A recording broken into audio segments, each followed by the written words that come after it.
Nag-enjoy at nabusog kami sa pagkain sa carinderia ni Nanay Sally. Marami rin ang kumakain dito, kaya hindi na kami nakapagkwentuhan pa ni Nanay at Jean. Ihahatid na kita sa opisina nyo. Uuwi na ako, kaagad kong sagot kay Adam. Kasalukuyan na kami ngayong nasa motorsiklo niya, at kalalabas lamang namin ng carinderia. Kaagad din namang nangunot ang noo niya habang nakatitig sa akin. Wala ka na bang trabaho? Bukas na ulit. Nag-report pa lang ako sa office. Hindi niya alam na undercover agent ako. Basta ang alam niya lang ay nagtatrabaho ako sa batas. Hindi pa rin naman siya nagtatanong sa akin kung saang ahensya at anong posisyon ko. Siguro ang pagkakaalam niya ay isa akong pulis. Mas mabuti rin na huwag na muna siyang magtanong. Mahihirapan na rin kasi akong magsinungaling sa kanya. Hindi pa niya pwedeng malaman na si Ruben ang mission ko ngayon, dahil siguradong magiging sagabal siya sa mga plano namin. At hindi pwedeng mangyari yun. Kailangan na naming mahuli ang sindikatong ito sa lalong madaling panahon. Saka ko na lamang sasabihin sa kanya ang lahat kapag nagtagumpay na kami. Okay, ihahatid na lang kita sa apartment. Sigurado ka ba? Baka maubos na ang oras mo. Kaagad siyang sumilip sa relo niya. Kaya pa naman. Pwede naman akong mag-commute na lang. No, ikaw na ang magsuot nitong helmet. Ikaw na. Wala na akong nagawa pa ng Isaac Club na niya sa ulo ko ang helmet, at kaagad na inilock sa ilalim ng baba ko. Siya naman ang nagsuot ng sombrero. Kinuha niya rin ang jacket niya sa bag niya at isinuot sa akin. Yan yung jacket na binili ko para sa kanya at napakabango nito ngayon, dahil ginamit din niya ang pabangong bigay ko sa kanya. Napangiti na lang ako habang nakatitig sa kanya. May pakialam na ba siya sa akin? Mahal na kaya niya ako?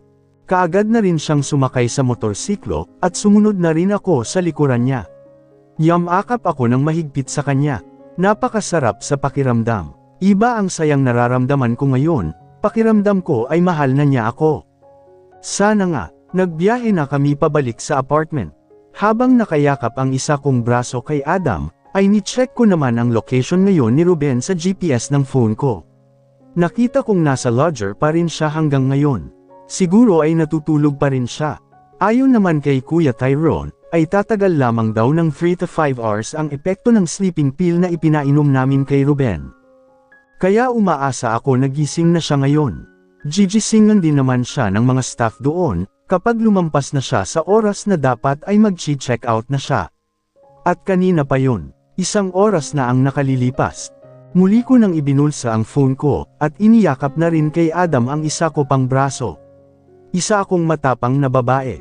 Magaling sa baril at martial arts, pero iba pala ang feeling kapag may lalaking alam mong nag-aalaga sa iyo, at iniisip ang safety mo. Parang nawawalan ako ng lakas. Nakakapanghina. Parang gusto kong ipaubaya na lang sa kanya ang lahat. Dati-rati lang ay wala sa isip ko ito. Pero ngayon, well, hindi rin naman masama na magpa-baby paminsan-minsan. Hindi nagtagal ay nakarating din kami sa Jimenez compound. At hayan na naman ang tinginan ng mga tao sa amin. Nagmumukha na tuloy kaming artista. Sikat sa buong compound na ito. Dito na lang. Huwag ka nang pumasok sa loob. Baka malate ka pa, turan ko kay Adam, pero idiniretso pa rin niya sa loob ang motorsiklo niya, hanggang sa huminto ito sa ilalim ng hagdan patungo sa 2nd floor. Kaagad akong bumaba at hinubad ang helmet ko. Iinom ako, aniya sa akin pagkababa niya rin ng motorsiklo. Okay, kinuha niya ang helmet at isinabot na lamang sa motorsiklo. Tuloy-tuloy na kaming umakyat ng hagdan patungo sa 2nd floor. Ako na rin ang nagbukas ng pinto ng apartment namin gamit ang spare key. Siya na rin ang nagsara nito at kaagad nagtungo sa lababo. Hinubad ko naman ang jacket at mga sapatos ko dahil pinagpawisan ako ng sobra. Mataas ang araw sa labas dahil tanghaling tapat. Hinubad ko rin ang dress ko at inalis ang baril at gun holder belt ko sa hita. Lumingon naman sa akin si Adam habang umiinom ng tubig. Magpapahinga lang ako sandali, maliligaw din ako maya-maya. Ang init kasi. Aalis na ko, aniya matapos niyang ailapag sa lababo ang baso. Kiss ko baby. Kaagad naman akong lumapit sa kanya at nangunyapit sa leeg niya. Siniil ko ng maalab na halik ang mga labi niya. Naramdaman ko din naman ang pagbalot sa akin ng mga bisig niya, at pagtugon niya sa mga halik ko. Napangiti ako pero mas lalo ko pang pinalalim ang paghalik sa kanya. Ngumiti din siya pero umawat na rin sa akin. Baka malate ako, mas importante ba sa iyo ang trabaho kaysa sa akin? Nakanguso kong tanong. Baka hindi ako makapagpigil, para sa future naman natin to. Bigla naman akong napangiti sa sinabi niya. Okay, isang mabilis na halik na lamang ang ibinigay ko sa kanya bago ako tuluyang kumalas sa kanya. Ilak mo ang pinto. Opo, mas lalo pa akong napangiti sa mga paalala niya sa akin. Ingat ka. Alright, binitbit na niyang muli ang bag niya, at tuluyan ng lumabas ng pinto. Kaagad ko rin naman itong ikinandado. Sinilip ko na lamang siya sa bintana hanggang sa makababa siya, at hanggang sa makaalis siya sakay ng motorsiklo niya. Muli ko nang isinara ang bintana. Ni-check kong muli ang location ni Ruben sa phone ko pero hanggang ngayon ay nasa lodger pa rin ito. Nagpahinga lamang ako ng ilang sandali at naligo. Nagsuot ako ng isa sa mga t-shirt na pambahay ni Adam at boxer short niya. Matapos ay naupo ako sa nakatuping mattress. Naisipan kong tawagan si Trixie. 2 ring nang ito ay sumagot, Ate Jasmine. Kumusta na po? Napakagiliw talaga niya. Hi Trixie, okay lang naman. Kaaalis lang ng Kuya Adam nyo. Papasok na siyang muli sa trabaho. Magkasama po kayo kanina ni Kuya. Kumusta na po siya? Sinasamahan ko na rin siya dito sa apartment niya. Po, natawa naman ako sa gulat niya. Oo, dito na ako ngayon nakatira sa kuya nyo. Binabantayan ko siya at nililibang araw-araw para maging okay na siya. Sasabihin ko kay kuya na ikaw na lang ang ligawan niya ate. Parang mas bagay naman kayo ni kuya eh. Ang bait-bait mo pa. Talaga, gusto mo ako para sa kapatid mo. Oo naman, ate, ikaw na lang ang manligaw kay kuya kung hindi na siya marunong. Natawa ako ng malakas sa sinabi niya. E paano kung sabihin ko sa iyong boyfriend ko na nga siya? Ha, hindi nga ate, girlfriend ka na ni kuya. Oo nga, bigla kong nailayo ang phone ko mula sa tainga ko dahil sa bigla niyang pagtili ng malakas. May bagong girlfriend na ang kuya ko. Siguradong magaling na siya. Natawa na lamang ako habang naririnig siya. Ngumingiti na ba siya ulit ate? Oo naman, palagi na siyang nakangiti ngayon, kaya huwag na kayong mag-alala pa sa kanya. Ginagawa ko ang best ko para maging happy siya everyday. Maraming salamat talaga sa iyo ate. Talagang binantayan mo ang kuya namin para sa amin. Hindi lang naman para sa inyo kung bakit ko ginagawa to. Napangiti ako sa sarili ko. Siguro nga ay mahal ko na si Adam.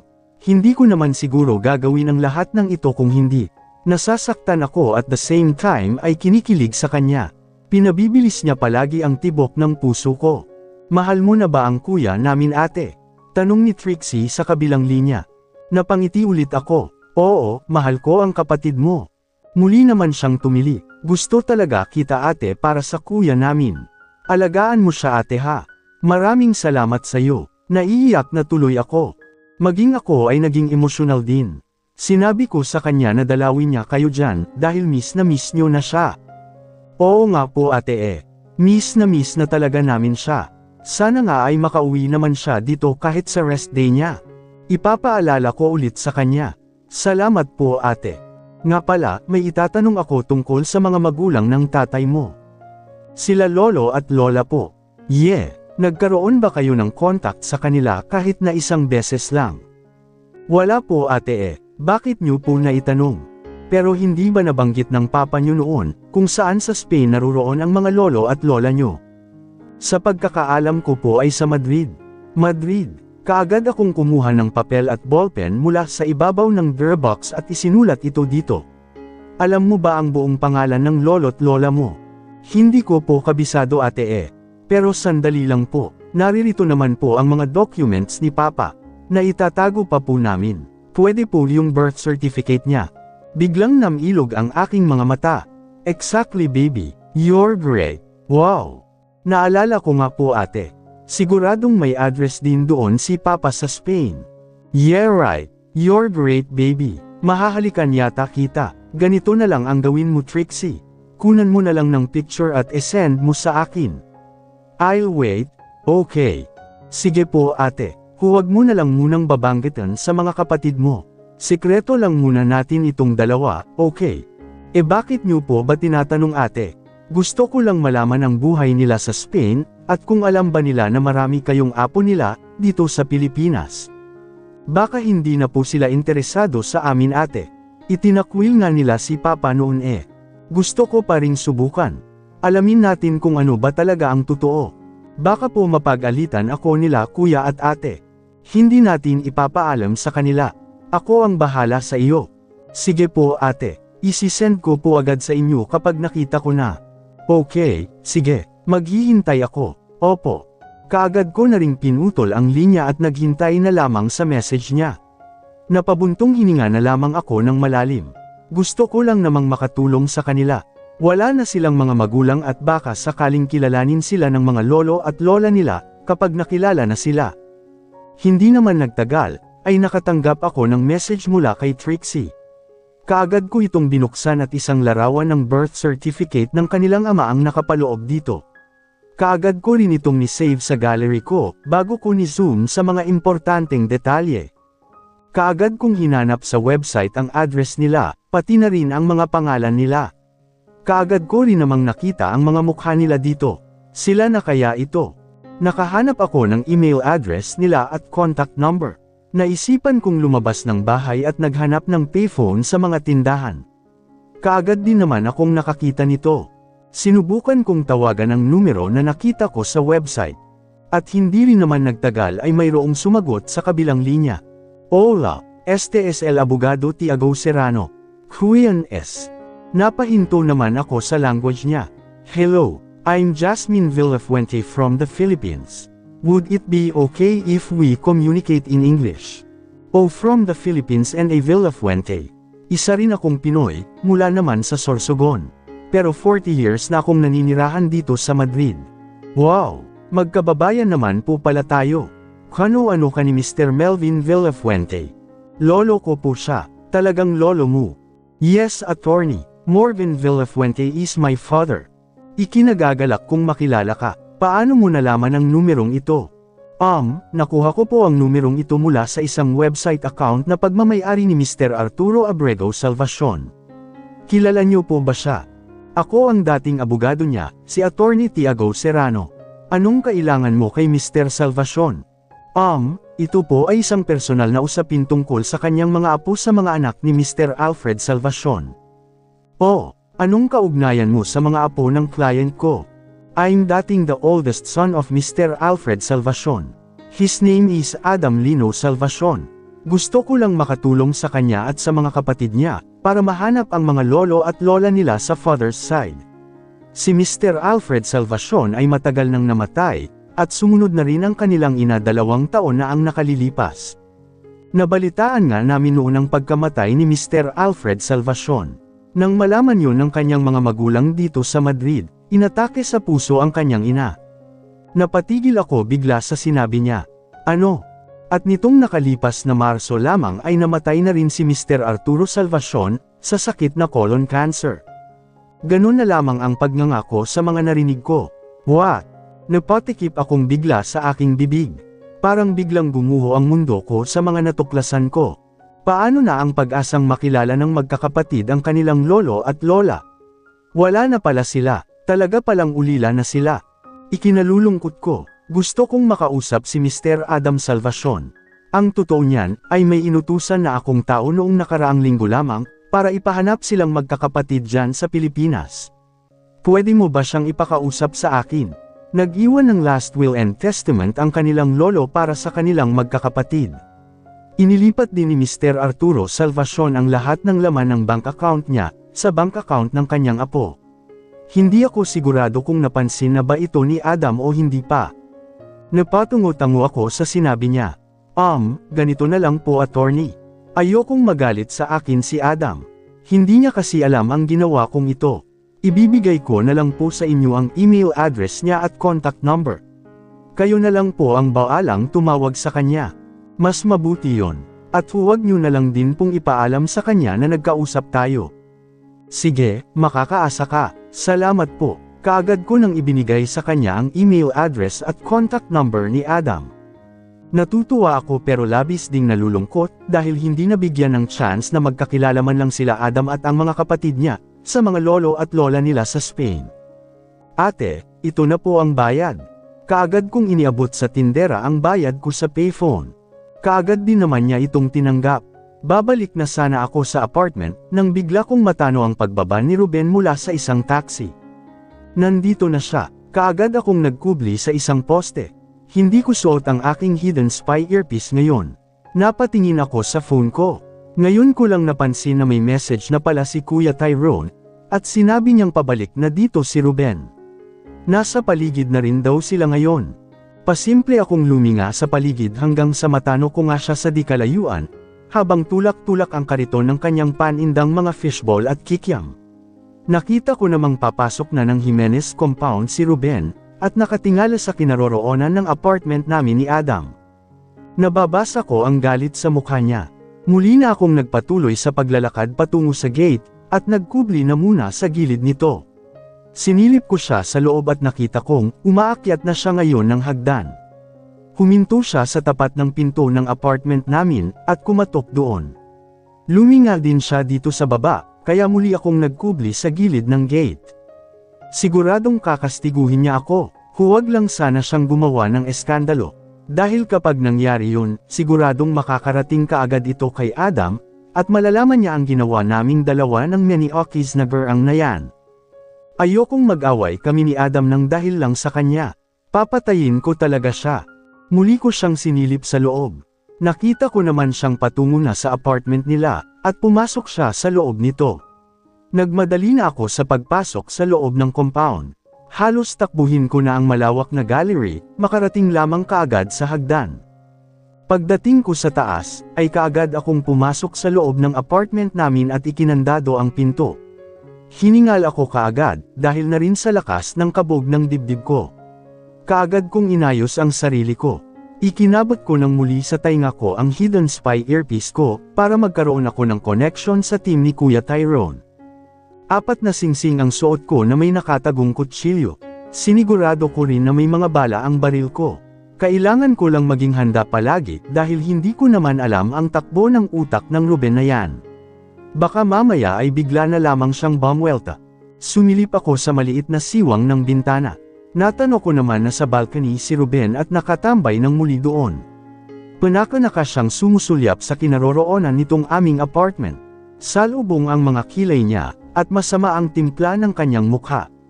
Mukhang binabantayan niya ako. Tinawagan niya si Bonji kanina, at hindi ka daw makakapunta ngayon sa pwesto niya, sabi ni Kuya Tyrone sa kabilang linya. Mukhang hindi si Bonji ang pinuno ng sindikato. May binanggit silang ibang amo. Nakuha mo ba ang pangalan? Tanong ko sa kanya. Hindi. Napabuntong hininga ako ng malalim. Mukhang hindi magtutungo si Ruben sa lugar na yun, hanggat wala siyang kasamang bagong biktima, ani ko sa kanya. Hindi magiging ligtas para kay Jasmine ang mag-isa na pumasok sa kanilang lungga. Maaari akong sumama sa kanya, ani Sabrina. May point si Sabrina, sagot ni Dave. Sasama na rin ako. 3 kaming papasok sa loob, turan naman ni Carlin, isa rin sa mga kasamahan nila. Anong gagawin niyo? Tanong ni Kuya Tyrone. Pumunta kayo dito sa apartment ngayon mismo. Kapag nagkausap ulit kami ni Ruben, ay ipapakilala ko kayo bilang mga kaibigan ko, at naghahanap din ng trabaho. May kikiusap ako sa kanya na isama na rin kayo, sagot ko naman sa kanila. Good. Kumilos na kayo, utos kaagad ni Kuya Tyrone sa kanila. Copy, sabay-sabay naman nilang sagot. Kalahating oras lamang ang lumipas, ay natano ko na kaagad ang pagpasok sa gate nila Sabrina at Carlin. Si Sabrina ay nakasuot lamang ng maigsing maong short at dress shirt, na nakatok-in ang ilang lelayan. Nakalitaw ang mapuputi at makikinis niyang legs. May sakbat siya sa balikat na isang maliit na shoulder bag. Ginawa din niyang headband ang sunglasses niya.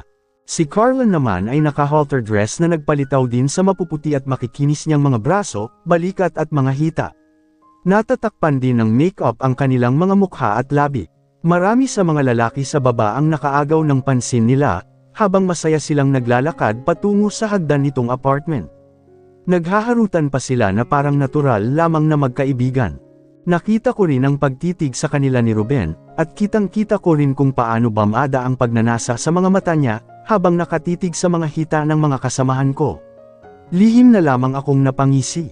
Mukhang tot-uka ka nga sa plano naming trap. Umakyat ng hagdan sila Carlan at Sabrina hanggang sa tuluyan na silang makarating dito sa second floor, at tinungo ang pinto nitong aming apartment. Hindi nagtagal ay kumatok na sila. "Beshe, nandyan ka ba? Nandito na kami. Ang layo pala nitong bahay mo. Hindi mo naman sinabi." Muli kong sinilip sa siwang nitong bintana ang kinaroroonan ni Ruben, at nakita ko ang pangungunot ng kanyang noo. Patuloy sa pagkatok ang dalawa sa pinto. Kaagad ko na rin naman itong binuksan. "Hi! Ang tagal nyo. Na-traffic ba kayo?" Salubong ko kaagad sa kanila. "Hello! Ang hirap pala ng sakayan papunta dito. Iilan lang ang jeep," bulalas ni Carlan. "Hinyo lang ang pamasahe namin. Pautangin mo muna kami ha. Baka hindi kami makauwi nito." Turan naman ni Sabrina.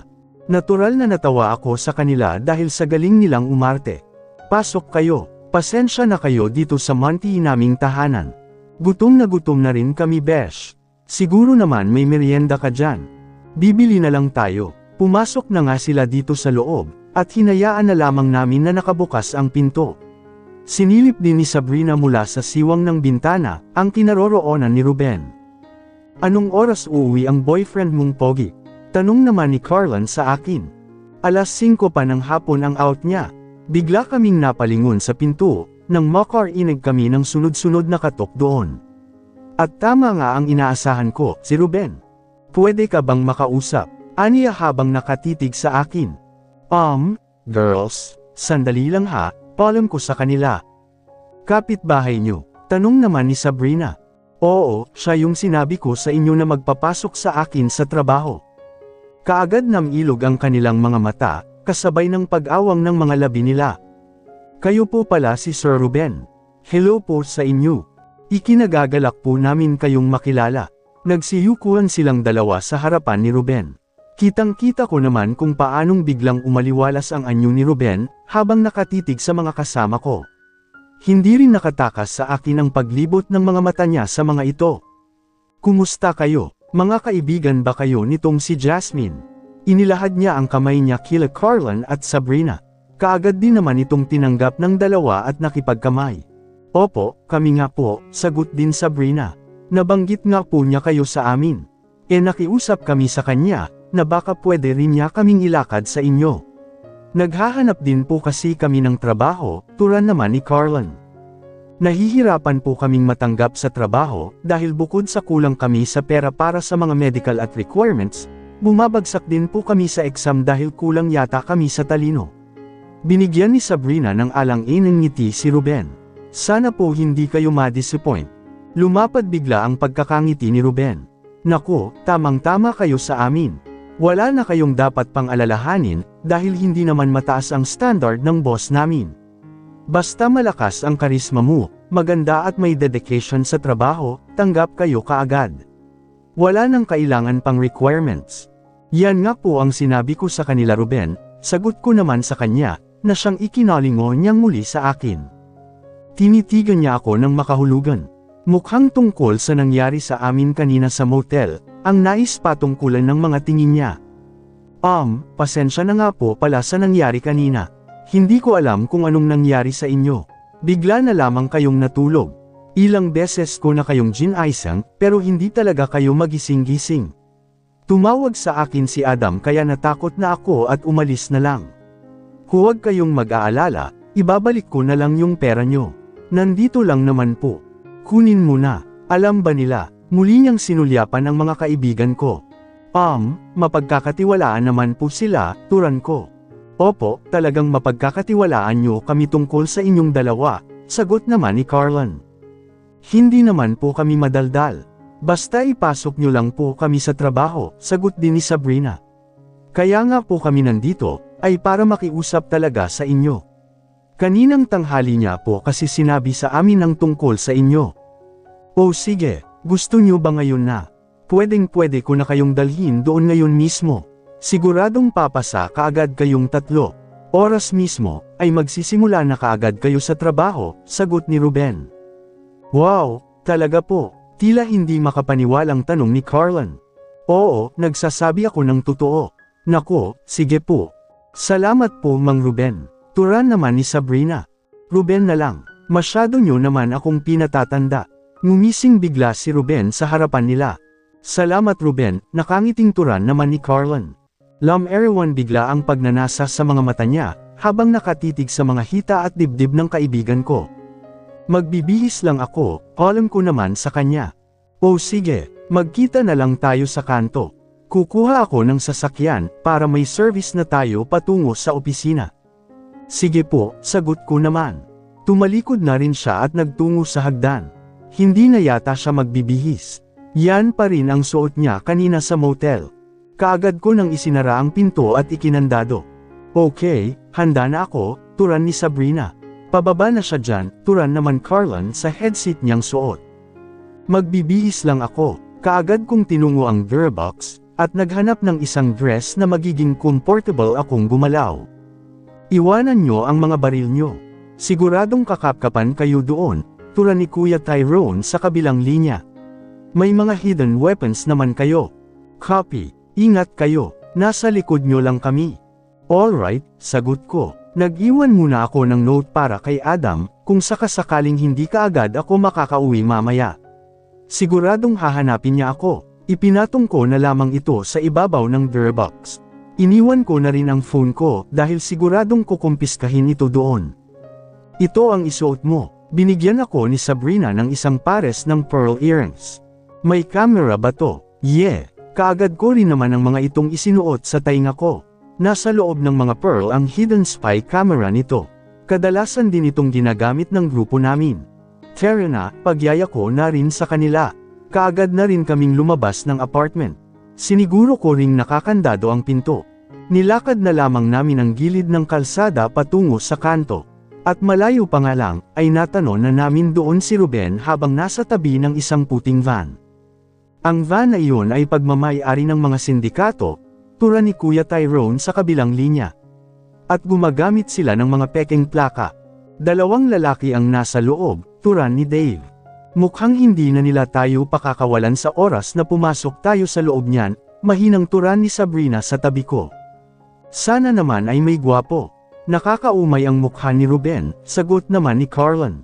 Puro gwapo na nga kaming nakapaligid sa iyo, naghahanap ka pa rin ng gwapo. Turan ni Dave. Gwapo ka, sabay kaming natawa ni Sabrina sa sinabi niya. Naman, hindi lang ako gwapo, malaki din ang hinaharap ko at mahusay pa sa performance. Di bale na lang, muling sagot ni Carlin. Tuluyan na rin kaming nakalapit kay Ruben. Ito ang maghahatid sa atin patungo sa opisina. Pumasok na kayo sa loob. Pasensya na kayo, may kasama akong dalawang kaibigan, aniya sa amin kasabay ng pagbubukas niya sa pinto. Wala na kayong iisipin pang pamasahe. Sumilip kami sa loob, at sa pinakalikurang bahagi namin natano ang dalawang lalaking, parehong may seryosong mga mukha. May isa pang lalaki ang nakaupo sa driver's seat. May kikisabay lang naman sila sa atin, dagdag pa ni Ruben. Fair na. Kaagad namang pumasok sa loob si Carlin, at sumunod na rin kami ni Sabrina. Sa gitnang bahagi kami pamwesto. Si Ruben naman ay naupo sa tabi ng driver. Aalis na tayo, aniya sa aming lahat. Kaagad na ring humandar ang van. Naramdaman naman namin ang paglipat bigla ng upuan ng dalawang lalaki sa likuran namin. Hanggang sa umupo ang isa sa kanila sa tabi ko, kahit tatlo na kaming naririto. Hinarangan din niya ang pinto na nasa tabi ko. Sa gilid ng mga mata ko, ay napansin ko kaagad ang baril na nakasiksik sa baywang niya. Adam's POV. Nangunot ang noo ko sa email na bigla na lamang nag-notif sa phone ko. Kaagad ko rin itong binuksan. At mas lalo pang nagsalubong ang mga kilay ko, sa hindi pamilyar na account na nagpadala sa akin ito. Attorney Tiago Serrano. Paksa, mahalagang mensahe tungkol sa huling habilin ni Arturo Abrego Salvacion. Dear Mr. Adam Lino Salvacion, I hope this email finds you well. Ipinaaabot ko sa iyo ang ilang mahahalagang balita. Ang pangalan ko ay Tiago Serrano, at nagkaroon ako ng karangalan na maglingkod bilang abogado ng iyong lolo, na si Arturo Abrego Salvacion sa loob ng 35 years. Ikinalulungkot kong ibalita sa iyo ang pagpanaw ng iyong lolo. Pumanaw si Arturo Abrego Salvacion dahil sa colon cancer noong ika-23 ng Marso. Bago siya pumanaw, gumawa siya ng mga probisyon sa kanyang huling habilin, hinggil sa pamana sa kanyang mga nabubuhay na apo, ang mga anak ng kanyang nag-iisang anak, na si Alfred Poncelan Salvacion. Mangyaring gamitin ang impormasyon sa pakikipag-ugnayan sa ibaba upang makipag-ugnayan sa akin sa lalong madaling panahon. Maglaan ng oras upang i-proseso ang impormasyong ito. Narito ako upang tulungan ka sa anumang mga katanungan, o alalahanin at suportahan ka sa mahirap na panahong ito. Sincerely, Tiago Serrano. Ganon na lamang ang pagngangako, matapos kong mabasa ang buong mensahe. Nanindig bigla ang mga balahibo ko sa katawan. Ano ito? Totoo ba ito? Patay na si Lolo Arturo. Napasapo akong bigla sa dibdib ko. Bigla na lamang itong nanikip. Okay ka lang, Pards? Napalingon ako sa katrabaho at kaibigan kong si Robert. Kasalukuyan kami ngayong naririto sa office, at katatapos lang ng aming trabaho. Nagsisimula na siyang magligpit sa table niya. Patay na raw ang lolo ko sa Spain, mahinang sagot ko sa kanya. Oh, hindi ba yan yung ama ng ama mo? Oo. Anong ikinamatay? Colon cancer daw. Condolence pare. Tinapik niya ako sa balikat. Paano? Pupunta ba kayo sa Spain ng mga kapatid mo? Noong March 23 pa raw ito namatay, pero ngayon lamang ako kinontak ng attorney niya. Mahigit 2 buwan na rin pala. Baka may iniwan siyang pamana sa inyong magkakapatid. Puntahan nyo na lang pare. Nag-iisang anak lang naman nila ang ama nyo, diba? Walang ibang makikinabang yun, kundi kayo lang mga apo. Kailangan nyo yung magkakapatid. Hindi ko siya sinagot. Naalala ko lang ang ginawa nilang pagtatakwil noon kay Papa. Pero alam kong umuwi sila dito sa Pilipinas, para suyuan at humingi ng tawad sa aking ama. Pero nagmatigas na noon si Papa, at hindi na sumama pa sa kanila. Bata pa lang ako noon, at nagkaharap na rin kami nila lolo at lola ng isang beses. Nayakap ko rin sila at nahalikan. Siguro ay nasa edad 5 o 6 pa lamang ako noon. Pero itinago kami ni Papa sa kanila. Nagpalipat-lipat kami ng tahanan para hindi nila kami mahanap. Hanggang sa mawala na kami ng balita sa kanila, at nakalimutan na namin sila ng tuluyan. Hindi sila dumating noong mamatay si Papa, ni hindi ko alam kung nalaman ba nila yon. Pinangarap ko rin noon na makasama ang lolo at lola namin. Pero naging sunod sunyeran lang kami noon kay Papa. Si Mama naman ay wala na ring mga magulang. Ulila na siya bago pa man sila magkakilala ni Papa sa Spain. Nag-iisa lamang din siyang anak. May ilang kamag-anak naman daw siya sa Davao, pero napakalayo ng lugar na yon, at wala rin naman daw siyang ari-arian doon na uuwian. Fair na Pards. Tumayo na si Robert mula sa swivel chair niya. Pinatay ko na rin ang monitor ko, at tumayo na rin. Sabay-sabay na kaming lumabas ng opisina at nagtungo sa locker room. Kinuha ko ang bag ko sa locker ko. Hinubad ko na ang ID ko at isinilid dito. Bigla namang tumunog ang phone ko at isang unknown number ang tumatawag. Parang ito yung numero na nakasaad sa ipinadalang email ni Attorney Tiago Serrano. Isinakbat ko na sa balikat ko ang bag ko, at kaagad na ring lumabas. Nagtungo muna ako sa isang malaking bintana, na yari sa glass. Dito ko sinagot ang tawag, "Hello. Sino ito?" "Hi, good afternoon. Ikaw na ba si Mr. Adam Salvacion?" "Nagtatagalog ka." Hindi ko maiwasang magtaka. Isa rin akong Pinoy at tubong Sorsogon, pero 40 taon na akong naninirahan dito sa Madrid, kung saan nakatira ang iyong lolo at lola. Paano mo mapapatunayang nagsasabi ka ng totoo? Pwede tayong mag-usap sa pamamagitan ng video call, at ipapakita ko sa iyo ang lahat ng mga dokumentong iniwan sa akin ni Mr. Salvacion.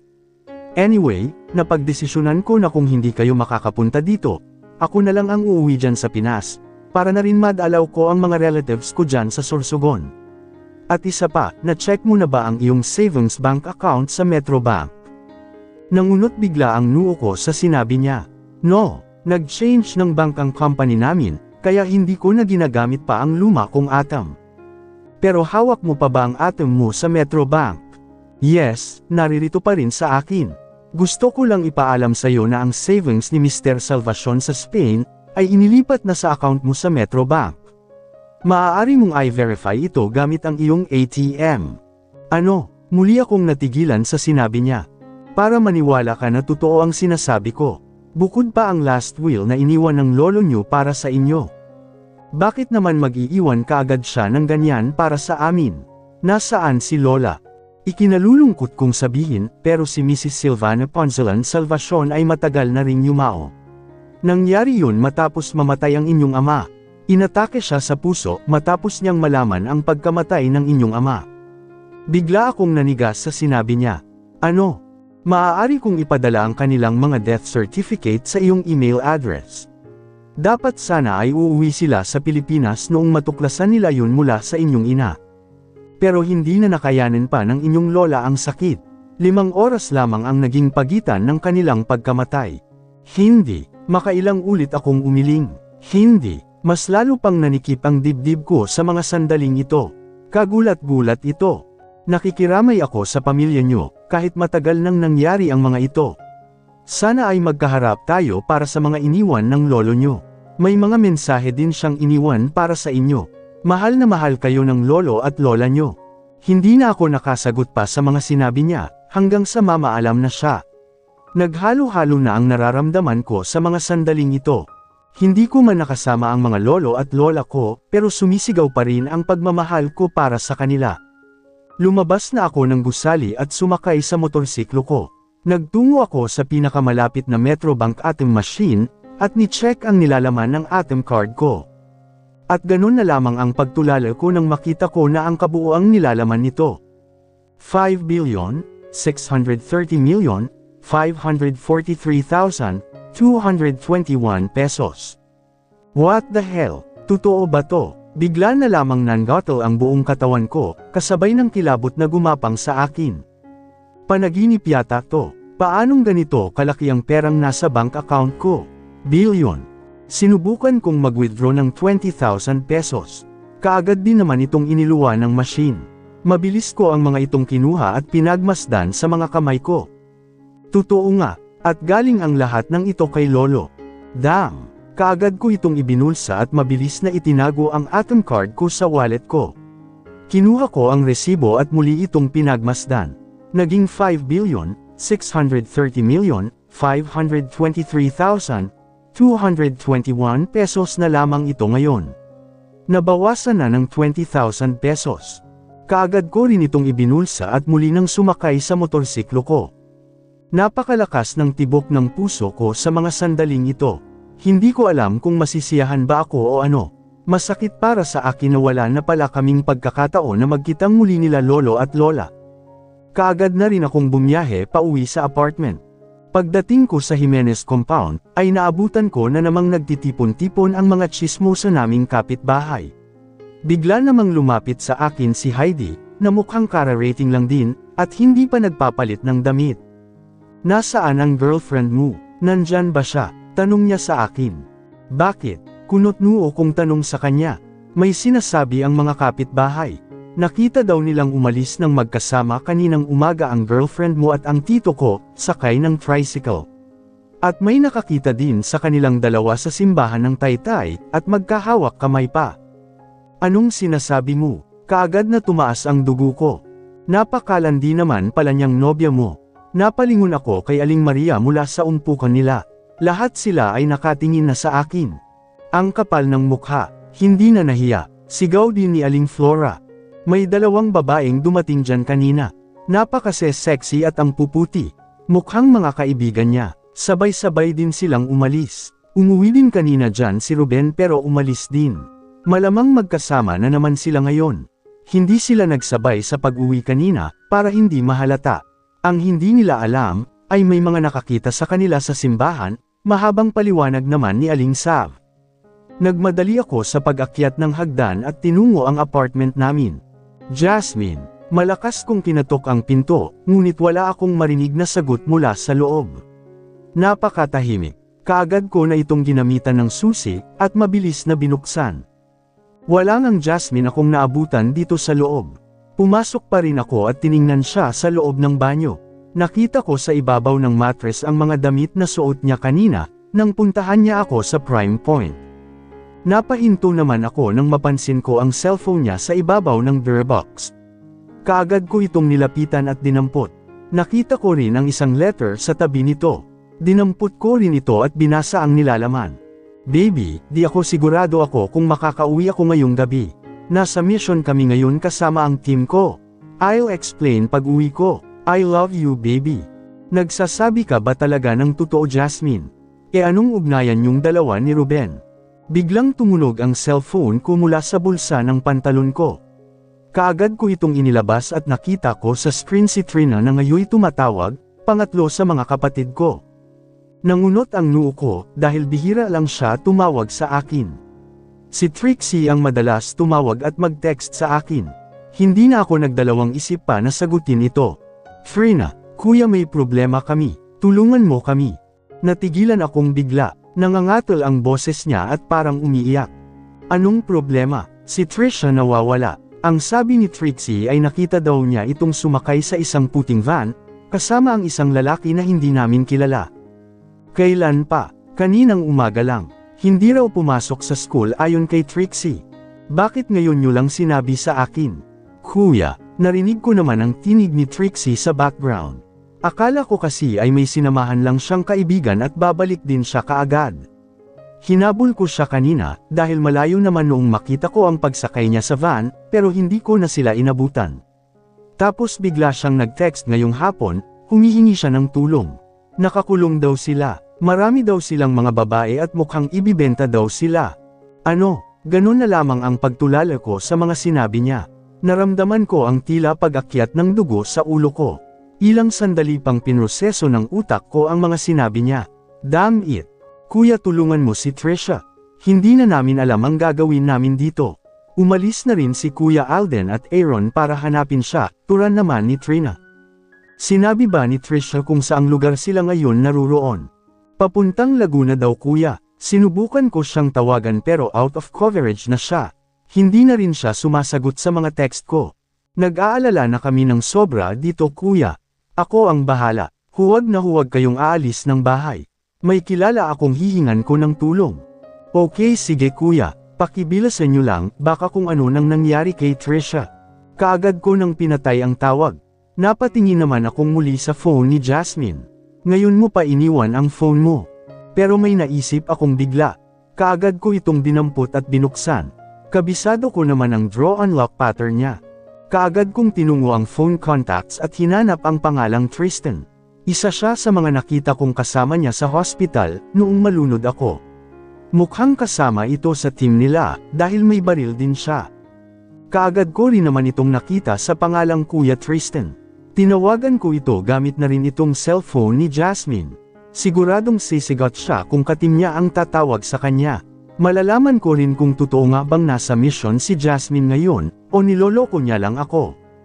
Napaayos naman ang pagkakatayo ko, nang bigla nang may sumagot sa kabilang linya, kumusta ang lahat? Nagtagumpay ba kayo?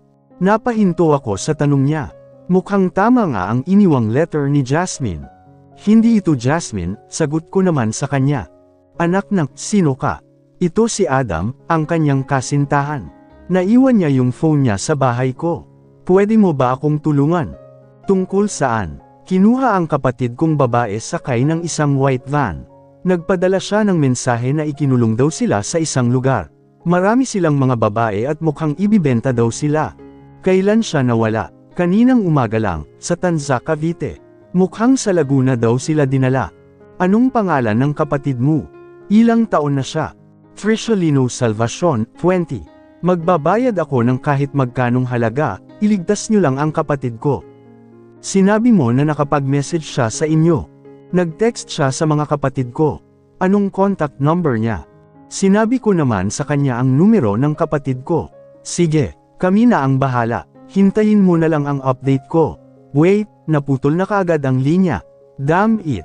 Paano nila mahahanap yun? Hindi ako mapapakali dito sa bahay kung maghihintay lang ako dito, at nga. Kailangan kong puntahan ang kapatid ko. Mabilis kong nilisan ang apartment at pinaharurot paalis ang motorsiklo ko. Hahanapin kita Trisha, parating na si kuya.